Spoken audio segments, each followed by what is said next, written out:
Hello friends, मैं यशवीन आपका स्वागत करती हूँ तक्षशिला ट्यूटोरियल्स के ऑनलाइन चैनल पर। तो दोस्तों, आज लेक्चर है हमारा 11.2। लेक्चर 11.1 में हमने क्या क्या पढ़ा था? जेनेटिक इंजीनियरिंग पढ़ी थी, केमिकल इंजीनियरिंग पढ़ी थी, जैव प्रौद्योगिकी मतलब बायोटेक्नोलॉजी क्या होते हैं उसके बारे में पढ़ा था। आज हम उसके आगे का लेक्चर कवर करेंगे, उसके आगे का टॉपिक कवर करेंगे जो कि है उपकरण, टूल्स ऑफ जेनेटिक इंजीनियरिंग मतलब अनुवांशिक अभियांत्रिकी के उपकरण। अब हमने आपको बताया था हमें इसके पहले सिद्धांत पढ़ने हैं और उसके बाद क्या पढ़ना है, इसका प्रक्रम पढ़ना है। ठीक, तो सिद्धांत तो हमने आपको बता दिए थे कि दो होते हैं, एक जेनेटिक इंजीनियरिंग होती है जिसको अनुवांशिक अभियांत्रिकी कहते हैं और दूसरा होता है केमिकल इंजीनियरिंग जिसको रासायनिक अभियांत्रिकी कहते हैं। फिर इसके बाद इसका प्रक्रम की बारी आती है, लेकिन प्रक्रम होता है काफ़ी टफ। प्रक्रम पढ़ने से पहले हमें ये पढ़ना होगा कि प्रक्रम में कौन कौन से उपकरण यूज़ होते हैं। अगर हमें उन उपकरणों के बारे में पहले से ही पता होगा तो हमें प्रक्रम को करने में, यानी कि जो प्रोसेस है उसे करने में बहुत ही ज़्यादा ईजी होगा। वरना जब हम आपको प्रोसेस बताएंगे उसमें बीच बीच में जो टूल्स इस्तेमाल करेंगे उनके बारे में बताएंगे तो फिर बहुत ज़्यादा खिचड़ी पक जाएगी। तो उसके लिए उससे अच्छा है कि हम आपको टूल्स जो हमें प्रक्रम में यूज़ करने हैं उन टूल्स के बारे में पहले से ही बता देते हैं कि कौन कौन से ऐसे टूल्स होते हैं और वो क्या क्या काम करते हैं। तो जब हम आपको प्रोसेस पढ़ाएंगे उसमें हमें डिटेल में इन सारी चीज़ों के बारे में नहीं बताना पड़ेगा, जिसकी वजह से सुगमता से यानी कि बहुत ईजिली हम अपने लेक्चर को ईजिली पढ़ पाएंगे। क्योंकि दोस्तों इसमें काफ़ी टफ नाम आते हैं, बहुत सारे ऐसे नाम होते हैं जो कि बहुत बार रटने पे याद आते हैं। जैसे अभी एक नाम आएगा रेस्ट्रिक्शन एंडोन्यूक्लियस, इकोआर1, लाइसोजाइम लाइगेज, फॉस्फेटेज, ये सारे एंजाइम्स, ये सारे नामों के बारे में आज हम पढ़ने वाले हैं। तो चलिए दोस्तों अपने लेक्चर को शुरू करते हैं, जिसमें हमें क्या पढ़ना है, अनुवांशिक अभियांत्रिकी के उपकरण, कि कौन कौन से उपकरण हमें यूज़ करने होते हैं। इसमें हम पढ़ेंगे 4 उपकरणों के बारे में। सबसे पहले हम पढ़ेंगे लाइसोजाइम के बारे में, लाइसोजाइम के बाद पढ़ेंगे हम रेस्ट्रिक्शन एंडोन्यूक्लियस के बारे में, फिर पढ़ेंगे फॉस्फेटेज एंजाइम के बारे में और एट द लास्ट हम पढ़ेंगे लाइगेज एंजाइम के बारे में। ठीक, तो ये चारों हमारे टूल्स हैं जो कि हम प्रोसेस में यूज़ करने वाले हैं। ये टूल्स क्या क्या काम करते हैं, कैसे कैसे काम करते हैं, इनका प्रोसेस में क्या महत्व है, अनुवांशिक अभियांत्रिकी की जो प्रक्रिया है उसमें क्या महत्व है, ये सब हम आपको आज के लेक्चर में बताएंगे। और कल के लेक्चर से यानी कि जो आने वाले लेक्चर हैं उसमें हम स्टार्ट करेंगे इसकी प्रोसेस, कि इसकी क्या किस तरीके से इसकी प्रोसेस होती है और उसको हम कहाँ करते हैं। सबसे पहले टूल्स ऑफ जेनेटिक इंजीनियरिंग में हमें क्या पढ़ना है, अनुवांशिक अभियांत्रिकी की प्रक्रिया में पुनर्संयोजित डीएनए। पुनर्संयोजित डीएनए दोस्तों पता है ना, रिकॉम्बिनेंट डीएनए, आरडीएनए, ये कौन सा डीएनए था जो कि मानव द्वारा निर्मित था, जिसमें कोई भी एक ऐसा जीन नहीं था जो कि किसी रोग के लिए जिम्मेदार हो। पुनर्संयोजित डीएनए बनाने के लिए अनेक प्रकार के रासायनिक पदार्थों की आवश्यकता होती है, जिन्हें अनुवांशिक अभियांत्रिकी के उपकरण कहते हैं। अब देखिए दोस्तों, हमने जो उपकरण नाम लिया है तो आप ये ना समझिएगा कि ये लोहे के, तांबे के उपकरण होंगे, नहीं, ये होते हैं रासायनिक उपकरण। ठीक, रासायनिक उपकरण in the form of enzyme, enzymes होते हैं। तो चलिए अब पढ़ते हैं कि कौन कौन से एंजाइम्स होते हैं, वो कौन कौन से उपकरण होते हैं जो कि इसमें यूज होते हैं। सबसे पहला उपकरण होता है जिसका नाम है लाइसोजाइम, इसको इंग्लिश में भी क्या कहते हैं, लाइसोजाइम। ये क्या काम करता है, डीएनए तक पहुंचने में मदद करता है। अब देखिए, डीएनए हमें कहाँ मिलता है, केंद्रक में, केंद्रक कहाँ मिलता है, कोशिका में, और कोशिका के ऊपर चढ़ी होती है एक कोशिका भित्ति। जब तक हमें डीएनए के अंदर जाना है उसको काटने के लिए, उससे पहले हमें किसका सामना करना पड़ेगा, कोशिका भित्ति का। जब तक हम कोशिका भित्ति को नहीं हटाएंगे जब तक हम रिकॉम्बिनेंट डीएनए नहीं बना पाएंगे, क्योंकि रिकॉम्बिनेंट डीएनए बनाने के लिए हमें क्या करना होता था, उसके जीनों की हेरफेर बदल करनी होती थी, हेरफेर करनी होती थी। हेरफेर करने के लिए हमें डीएनए तक तो पहुंचना होगा ना, तो डीएनए तक पहुंचने के लिए बीच में हमारी एक बैरियर, एक रुकावट, एक टाइप से ऐसा कहें कि एक स्पीड ब्रेकर आता है जिसको कहते हैं कोशिका भित्ति। कोशिका भित्ति को इंग्लिश में बोलते हैं सेल वॉल। अब मान लीजिए किसी जीवाणु की सेल है, एक ये सेल है, ठीक, ये होती है जीवाणु की, बैक्टीरियल से, और इसके अंदर यहाँ पे क्या है, डीएनए है। इस डीएनए तक पहुंचने के लिए यहाँ से लाइसोजाइम जाता है और यहाँ पर क्या करता है, इसकी कोशिका भित्ति को यहाँ से हटा देता है और कोशिका भित्ति को हटाने के बाद रेस्ट्रिक्शन एंजाइम, जो कि अभी इसके बाद हम आपको पढ़ाएंगे, वो क्या काम करता है, अंदर जाता है और डीएनए को काट देता है। अब डीएनए को काटने की बात तो अभी हम आपको बाद में बताएंगे, पहले डीएनए इतना ध्यान रखिए कि डीएनए तक पहुंचने के लिए हमें सबसे पहले किसको हटाना है, सेल वॉल को हटाना है, कोशिका भित्ति को हटाना है, तभी हम क्या करेंगे, हमारी एंटी अंदर होगी। तो उस कोशिका भित्ति को हटाने के लिए हम किसका प्रयोग करते हैं, लाइसोजाइम का उपयोग करते हैं। कोशिका से, ठीक, ये है कोशिका, कोशिका से डीएनए पृथक करने हेतु, मतलब डीएनए को पृथक करने हेतु, डीएनए को अलग करने हेतु लयन एंजाइम, जिसको लिटिक एंजाइम भी बोलते हैं, का प्रयोग करते हैं। और लिटिक एंजाइम क्या है दोस्तों, लाइसोजाइम। लिटिक एंजाइम का प्रयोग करते हैं जीवाणु कोशिका से, ये है दोस्तों जीवाणु कोशिका, ठीक, ये क्या है, जीवाणु कोशिका, और ये उसके कक्षाभ है, also known as the flagella, कक्षाभ है, जिसकी वजह से ये चलती फिरती है। तो ये क्या है, बैक्टीरियल सेल या जीवाणु कोशिका। जीवाणु कोशिका से डीएनए पृथक करने हेतु लाइसोजाइम द्वारा कोशिका भित्ति, सेल वॉल को गलाया जाता है। जैसे कि यहाँ से क्या गया, लाइसोजाइम, लाइसोजाइम अंदर गया तो क्या करेगा, ये सेल वॉल को गला देगा। जैसे ही सेल वॉल गलेगी हम किसके तक पहुंच जाएंगे, डीएनए तक। बस डीएनए के अंदर जाके उसके जीन में हेर फेर बदल कर देंगे, जिसकी वजह से क्या बन जाएगा, रिकॉम्बिनेंट डीएनए, यानी कि इसको पुनर्संयोजित डीएनए भी कहते हैं। पहला वाला टूल हमने दोस्तों पढ़ लिया। इसके बाद अब हम बढ़ते हैं अपने नेक्स्ट दूसरे टूल की तरफ, जिसको बोलते हैं रेस्ट्रिक्शन एंडोन्यूक्लियस। रेस्ट्रिक्शन एंडोन्यूक्लियस भी जीवाणुओं से ही प्राप्त होता है। किस प्रकार से हम उसे प्राप्त करते हैं और उसका नाम क्या है, वो किस लिए यूज किया जाता है, ये अब हम आपको अपने अगले टॉपिक में बताते हैं। तो चलिए दोस्तों बढ़ते हैं अपने नेक्स्ट टॉपिक की तरफ, जो कि है रेस्ट्रिक्शन एंडोन्यूक्लियस। दोस्तों अब हमारा दूसरा और बहुत ही ज्यादा इंपॉर्टेंट उपकरण है निर्बंधन एंजाइम, जिसको इंग्लिश में रेस्ट्रिक्शन एंजाइम बोलते हैं। इससे पहले वाला भी एंजाइम था, ये भी एंजाइम है, इसके बाद जो पढ़ाएंगे वो भी एंजाइम है, उसके बाद जो पढ़ाएंगे वो भी एंजाइम है। ये सब रासायनिक उपकरण लोहे के नहीं बने हुए हैं, किसके बने हुए हैं, एंजाइम्स के बने हुए हैं। तो दूसरा वाला हमारा उपकरण है निर्बंधन एंजाइम, जिसको रेस्ट्रिक्शन एंजाइम भी बोलते हैं, इसको सिजर भी बोलते हैं, सिजर मतलब कैंची भी बोलते हैं। अब इसके बारे में पढ़ते हैं। विशेष अनुक्रमों के खंडों पर डीएनए अणु को खंडित करने हेतु, खंडित मतलब यहाँ पे दोस्तों है तोड़ने हेतु, ठीक, या काटने हेतु, खंडित करने हेतु निर्बंधन अंतःन्यूक्लियस मतलब रेस्ट्रिक्शन एंडोन्यूक्लियस एंजाइम की आवश्यकता होती है। आवश्यकता होती है किसकी, रेस्ट्रिक्शन एंडोन्यूक्लियस की। अभी तक हमने क्या किया था, ये हमारे पास क्या था, बैक्टीरियल सेल, इसके अंदर क्या था, इसका डीएनए, और हमें इसके अंदर डीएनए ही चाहिए था उसको क्या करने के लिए, पुनर्संयोजित करने के लिए। तो इसके बाहर इसकी एक सेल वॉल भी थी, हमें जब तक इसको चाहिए होगा तो हमें पहले इसको हटाना पड़ेगा। तो इसको हटाने के लिए हमने किसका उपयोग किया था, लाइसोजाइम का, जो अभी इससे पहले पढ़ाया था। अब हम कहाँ तक पहुंच गए हैं, डीएनए तक। अब डीएनए पे हमें क्या करना होगा, इसको काटना होगा। तो काटने के लिए किसका उपयोग करेंगे, निर्बंधन एंजाइम का, इसको इंग्लिश में रेस्ट्रिक्शन एंजाइम बोलते हैं। विशेष अनुक्रमों को खंडों पर डीएनए को खंडित हेतु, अब डीएनए पर क्या करेंगे, इसको हम काटेंगे। मान लीजिए यहाँ से काटना है, तो यहाँ काटने के लिए हमको कौन सा एंजाइम चाहिए, रेस्ट्रिक्शन एंजाइम चाहिए। करने हेतु निर्बंधन अंतःन्यूक्लियस, जिसको रेस्ट्रिक्शन एंडोन्यूक्लियस एंजाइम की आवश्यकता होती है। अब इसको काटने के लिए हमें किसकी आवश्यकता है, रेस्ट्रिक्शन एंडोन्यूक्लियस की।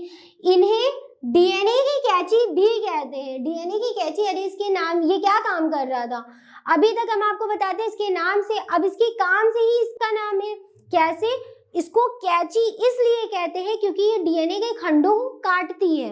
ये एंजाइम मतलब कौन सा एंजाइम, रेस्ट्रिक्शन एंडोन्यूक्लियस, जीवाणुओं में प्राकृतिक रूप से होता है। जो जीवाणु है, ये जो जीवाणु कोशिका है, इसके अंदर ये हमें क्या मिलेगा, प्राकृतिक रूप से मिलेगा। प्राकृतिक रूप से होता है जहां पर ये वायरस के डीएनए को छोटे टुकड़ों में काटने का काम करता है, जिसकी वजह से वायरस किसी जीवाणु को रोगी ना बना पाए। क्योंकि वायरस दोस्तों किस लिए होता है, वायरस इसीलिए होता है ताकि वो रोग उत्पन्न करे। लेकिन बहुत सारे जीवाणु ऐसे होते हैं जो इन रोगों से बचने के लिए सक्षम होते हैं। कैसे सक्षम होते हैं, क्योंकि उनके अंदर पहले से ही क्या होता है, रेस्ट्रिक्शन एंडोन्यूक्लियस नाम का एंजाइम। अगर कोई भी जीवाणु आया तो बस उसको कचर कचर कचर कैंची से काट देते हैं और खत्म कर देते हैं, रोग उत्पन्न ना करने में मदद करते हैं। जहां पर ये वायरस के डीएनए के टुकड़ों को काटकर जीवाणु को बचाते हैं। जब वायरस का डीएनए ही नहीं रहेगा तो क्या होगा, वायरस अपना काम नहीं दिखा पाएगा। ये डीएनए अणु को उस विशेष बिंदु पर काटते हैं। ये वाली लाइन अब इम्पॉर्टेंट है, बहुत ध्यान देने वाली लाइन है और बहुत ही ज्यादा समझने वाली लाइन है। ये डीएनए अणु को, मतलब किसी भी डीएनए अणु को उस विशेष बिंदु पर काटता है। मतलब ऐसा नहीं है कि कहीं भी कैंची चला दो, नहीं, ये कैंची सिर्फ उस विशेष बिंदु पर कटती है जहां पर 6 न्यूक्लियोटाइड का एक विलोम पद होता है। ये डीएनए अणु को उस विशेष बिंदु पर काटते हैं जहां पर 6 न्यूक्लियोटाइड्स का विशेष अनुक्रम होता है जो एक दूसरे का उल्टा होता है। कैसे होता है, अभी हम आपको बताएंगे। इसे विलोम पद कहते हैं। विलोम पद is also known as palindrome sequence. ये नीट में पूछा जाने वाला बहुत ज्यादा फेमस क्वेश्चन है, विलोम पद वाला। ठीक, ये क्या होता है, हमने आपको बताया कि 6 न्यूक्लियोटाइड का एक विशेष अनुक्रम होता है। चलिए हम उसे आपको दिखा देते। ये होता है GAATTC। अब इसका उल्टा हम बना सकते हैं ना, पूरा जो 6th चैप्टर हमने आपको बताया था उसमें यही तो हमने आपको बनवाया था। तो G का हम उल्टा क्या लिखेंगे, C। ऐसा कह सकते हैं कि G के साथ, मतलब ग्वानिन के साथ कौन बॉन्ड बनाता है, साइटोसिन बनाता है। ये सारी प्रीवियस लेक्चर की बात है। ठीक, G के साथ कौन बॉन्ड बनाता है, C। A के साथ कौन बॉन्ड बनाता है, T। A के साथ कौन बॉन्ड बनाएगा, T के साथ कौन बॉन्ड बनाएगा, A। T के साथ कौन बॉन्ड बनाएगा, A। और C के साथ कौन बॉन्ड बनाएगा, G। फिर से तो देखिए, ये जो हमने लिखा है यही क्या है, 6 न्यूक्लियोटाइड का विशेष अनुक्रम होता है। ये वाली जो लाइन है ये 5 प्राइम से 3 प्राइम तक जाती है और ये वाली जो लाइन है ये 3 प्राइम से 5 प्राइम तक जाती है। कैसे दोस्तों, मान लीजिए ये 5 प्राइम से 3 प्राइम और ये 3 प्राइम से 5 प्राइम। ये वाली जो लाइन है वो ये वाली होगी, ये वाली। ठीक, और ये वाली जो लाइन है ये वाली हो सकती है। ये कुछ नहीं है, बस ये जो डीएनए है हमने इसको खोल दिया है, ये यूं करके फोल्ड है, हमने इसको यूं खोल के और यूं लिटाल दिया है और ये लिखा हुआ है डीएनए के अंदर। ये है घटक और कटक। नॉर्मल अगर हमें याद करना है कि विलोम पद क्या होता है तो ये होता है घटक और कटक। ये यही तो लिखा है ना, इस फॉर्म में हम इसको इजीली से याद कर सकते हैं। वरना आप ऐसे याद कर सकते हैं GAATTC घटक और CTTAAG कटक। ये क्या होता है, एक विशेष बिंदु पे काटता है। अब जो रेस्ट्रिक्शन एंजाइम है ये इसको इसी बिंदु पे काटेगा, इस बिंदु पे नहीं काटेगा, यहाँ पे ऐसे करके नहीं काटेगा, वैसे करके नहीं काटेगा। ये रेस्ट्रिक्शन एंजाइम सिर्फ उस जगह पे काटेगा जहां पे इसको विलोम पद मिले, यानी कि वो पैलिंड्रोम सीक्वेंस मिले। तो मान लीजिए यहाँ से रेस्ट्रिक्शन एंजाइम आ रहा है। ठीक, यहाँ पे इसको क्या मिल गया, विलोम पद मिल गया। यहीं से क्या करेगा, ये काटना शुरू कर देगा, रेस्ट्रिक्शन एंजाइम अपना काम करना शुरू कर देगा। एक विलोम पद होता है, यहाँ तक ही कंप्लीट हो गया। अब फिर हमने यहाँ पे एग्जाम्पल लिखा है एक EcoR1। अब ये क्या चीज है, ये भी एक रेस्ट्रिक्शन एंजाइम का नाम है। अब हम डायरेक्ट तो ऐसे कह नहीं सकते किस एंजाइम। अब जो रेस्ट्रिक्शन एंजाइम होता है वो 1 2 3 ऐसे नहीं होता है, अलग अलग सीक्वेंस के लिए अलग अलग रेस्ट्रिक्शन एंजाइम होते हैं और उनको प्रोनाउंसिएट या लिखते कुछ इस प्रकार से। यहाँ पे लिखा है हमने EcoR1। अब कोई इसको ऐसा नहीं पढ़ेगा E.CO को लिखा है, फिर कुछ R लिखा है, फिर ये फर्स्ट लिखा है, नहीं, इसको प्रोनाउंसिएट मतलब इसका उच्चारण, इसको बोलना किस प्रकार से बोलते हैं, इसको बोलते हैं इको R1। अब इसका फुल फॉर्म क्या है, अब जो ये नाम है ये इसकी सारी चीजों को शो कर रहा है। E का मतलब यहाँ पर है एस्क्रीशिया, ठीक, एस्क्रीशिया, और CO का मतलब है कोलाई, एक्सक्रीशिया कोलाई। मतलब ये वाला जो रेस्ट्रिक्शन एंजाइम है वो किससे लिया गया है दोस्तों, एक्सक्रीशिया कोलाई नाम के जीवाणु से लिया गया। एक्सक्रीशिया कोलाई के बारे में तो पता ही होगा, हमने बताया आपको प्रीवियस चैप्टर में। एक्सक्रीशिया कोलाई क्या होता है, जीवाणु होता है ना, तो उस जीवाणु से जो रेस्ट्रिक्शन एंजाइम अलग किया जाता है उसको क्या कहते हैं, इको R1। अब 1 का मतलब यहाँ पे ये होता है कि ये किस प्रकार से लेबोरेटरी में तैयार किया गया है, 1 पे तैयार होता है।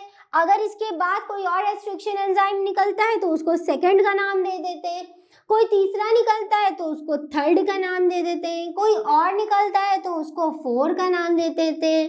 इस प्रकार से ये नाम चलते रहते हैं। रेस्ट्रिक्शन एंजाइम में हमें दूसरे वाले उपकरण में काफी चीजों का ध्यान रखना है। सबसे पहला कि ये क्या काम करता है, डीएनए के विशेष खंडों को कैंची से खंडित करता है, मतलब काटता है। खंडित करना मतलब काटना करता है। इसका नाम क्या है, रेस्ट्रिक्शन एंडोन्यूक्लियस नाम है। फिर हमने देखा है कि जीवाणुओं में ये उनके अंदर ही मिलता है। फिर देखेंगे कि ये कोई ऐसे ही नहीं कि कैंची लेके कहीं भी काट दिया, ये सिर्फ 6 जहां पर 6 न्यूक्लियोटाइड का विशेष समूह होता है, विशेष खंड होता है, वहीं पे ये उसको काटता है। फिर आगे बात, ये एक दूसरे का उल्टा होता है, जैसे कि गटग और कटग, GAATTC, CTTAGGC, AAG उल्टा होता है। इसे विलोम पद कहते हैं, मतलब पैलिंड्रोम सीक्वेंस कहते हैं। एग्जाम्पल इको R1, एस्क्रीशिया कोलाई, और ये लेबोरेटरी में फर्स्ट यानी कि नंबर 1 से उत्पन्न किया गया है, इसलिए इसे कहते हैं कि ये लेबोरेटरी में फर्स्ट टाइम यूज किया गया है। अब दोस्तों जो ये रेस्ट्रिक्शन एंजाइम है ये 2 प्रकार का होता है। एक होता है अंतोन्यूक्लियस जिसको एंडोन्यूक्लियस बोलते हैं, और एक होता है एक्सोन्यूक्लियस। एंडोन्यूक्लियस क्या करता है, इन विशेष जो अनुक्रम होते हैं उनको पृथक करता है, और एक्सोन्यूक्लियस क्या करता है, इनको विशेष स्थानों पर काटने का काम करता है। ये सारी बातें हमने नोट्स में लिख दी हैं। तो दूसरा वाला उपकरण भी हमारा कंप्लीट होता है। अब बढ़ते अपने तीसरे उपकरण पे जिसको कहते हैं फॉस्फेटेज एंजाइम। तो आप चलिए दोस्तों फॉस्फेटेज एंजाइम पढ़ते हैं कि वो क्या काम करता है। तो दोस्तों अब हमारा तीसरा उपकरण है फॉस्फेटेज एंजाइम। ये क्या काम करता है, इसको इंग्लिश में भी क्या बोलते हैं, फॉस्फेटेज एंजाइम। इस एंजाइम द्वारा डीएनए के 5 प्राइम सिरे से, मतलब ये वाला जो सिरा होता है 5 प्राइम से जो कहाँ तक जाता है 3 प्राइम तक के सिरे से एक फॉस्फेट समूह को हटा देता है, जिससे ये पुनः ना जुड़ सके, पुनः फिर से बॉन्ड ना बना सके। अब जो हमने आपको बताया था कि डीएनए कितनी चीजों से मिलके बना होता है, 3 चीजों से मिलके बना होता है। पहले फॉस्फेट ग्रुप होता है, यहाँ पहले पेंटोज शुगर होता है, फिर यहाँ पे फॉस्फेट ग्रुप होता है, और यहाँ पे क्या होता है N2 बेस, जिसको नाइट्रोजनी क्षार बोलते हैं। मान लीजिए ये कौन सा सिरा है, 5 प्राइम से 3 प्राइम तक का सिरा है, 5 प्राइम से 3 प्राइम तक का सिरा है, ठीक। उसके बाद यहाँ पर क्या करेगा फॉस्फेटेज एंजाइम, इस फॉस्फेट ग्रुप को हटा देगा। इस फॉस्फेट ग्रुप को इसलिए हटा देगा, अगर मान लीजिए हम एंडोन्यूक्लियस से काटने के बाद भी अगर इस फॉस्फेट ग्रुप को हमने नहीं हटाया तो काटना हमारा सारा जाया हो जाएगा, बेकार हो जाएगा, इसलिए क्योंकि वो आपस में फिर से बॉन्ड बना लेंगे। तो ये फिर से आपस में बॉन्ड ना बनाए, इसलिए फॉस्फेटेज एंजाइम का यूज करते हैं, जो कि फॉस्फेट ग्रुप को हटा देता है ताकि आप आपस में आराम से बॉन्ड ना बना सके। फिर हमारा last but not the least DNA ligase बचता है, बहुत इंपॉर्टेंट ये भी एंजाइम है। तो जो हमने काटा, ठीक, काटा एंजाइम को हमने काट दिया, एंजाइम से हमने डीएनए के खंड को काट दिया, उसके बाद उसमें नया खंड जोड़ दिया, जोड़ने के बाद अब उसको ग्लू से जोड़ना भी तो होगा ताकि वो आराम से पूरा एक नया बन जाए, एक नया रिकॉम्बिनेंट डीएनए बन जाए। तो डीएनए लाइगेज, इंग्लिश में भी इसको डीएनए लाइगेज बोलते हैं। इस एंजाइम का कार्य डीएनए अणु को जोड़ना होता है। अब जितना भी हमने कैंची से काटा पीटी करा है उसको आपस में जोड़ना भी है हमें। तो ये सब हम प्रक्रम में यूज करेंगे। इन सारे टूल्स का हम क्या करेंगे, यूज करेंगे किसमें, प्रक्रम में, जो हम अपने आने वाले लेक्चरों में कवर करेंगे। तो दोस्तों ये जो डीएनए लाइगेज है इसको ग्लू मतलब गम या गोंद के नाम से भी पुकारते। क्यों? क्योंकि ये डीएनए के खंडों को आपस में जोड़ने का काम करता है। तो दोस्तों आज का लेक्चर हमारा यहीं पे कंप्लीट को होता है। इस लेक्चर से रिलेटेड सारे नोट्स आपको नीचे डिस्क्रिप्शन बॉक्स में मिल जाएंगे। फिर भी अगर आपके कोई डाउट है तो आप हमको इजीली कांटेक्ट करके पूछ सकते हैं। तो दोस्तों आज के लिए बस इतना ही, मिलते हैं अपनी नेक्स्ट क्लास में। Thank you.